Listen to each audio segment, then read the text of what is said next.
ప్రభుత్వాలు ఏమంటుంటాయి, అవి మేము అప్పుడు 43 ఇచ్చాం, జగన్ వచ్చి 23 ఇచ్చాడు, దగ్గర దగ్గరగా ఇంత పెంచేశారు. కరెక్టే. ఈ మాట అనే నాయకులు వాళ్ళ పిల్లలు ఉద్యోగాలు చేస్తున్నారు కదా, ఒక 5 ఏళ్ళలో 10 ఏళ్ల పాటు జీతం పెంచనంటే ఒప్పుకుంటారు వీళ్ళు. ఇంకోటి డిఏ డబ్బులు ఎప్పటికప్పుడు 6 నెలలకు ఒకసారి, ఇప్పుడు కనీసం ఏడాదికి ఒకసారి అన్న ఇస్తున్నారా వీళ్ళు అంటే లేదు. ఈ 20 నెలల్లో 2 డిఏలు ఇచ్చారు వీళ్ళు, ఇవ్వాల్సింది 4, అంతకుముందు 2 పెండింగ్.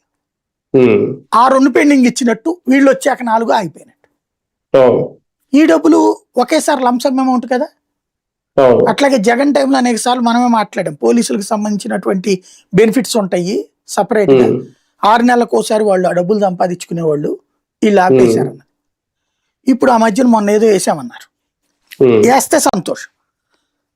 ఇదివరకు ఒక స్ట్రీమ్ లైన్ లో వెళ్ళిపోయేదండి పరిస్థితి, ఇప్పుడు అస్తవ్యస్తం అయిపోయింది. ఈ ఇంపాక్ట్ గ్రౌండ్ లో కనబడుతుంది బాగా.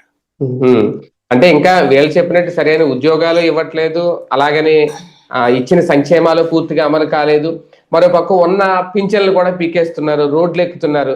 అయితే ఈ వ్యతిరేకత అంతా కూటమి ప్రభుత్వానికి తెలియదా? అంతా తెలుసు, కాకపోతే ఇప్పుడు ఏం చేయలేం మనం. అంతే కరెక్ట్ గా ఎలక్షన్స్ కు ముందు ఒక 6 నెలల ముందు, అంటే ఈ లోపంతా కూడా జగన్ వస్తే విధ్వంసం, అసలు జగన్ చేసిన విధ్వంసం వల్లే చంద్రబాబు ఏం చేయలేకపోతున్నాడని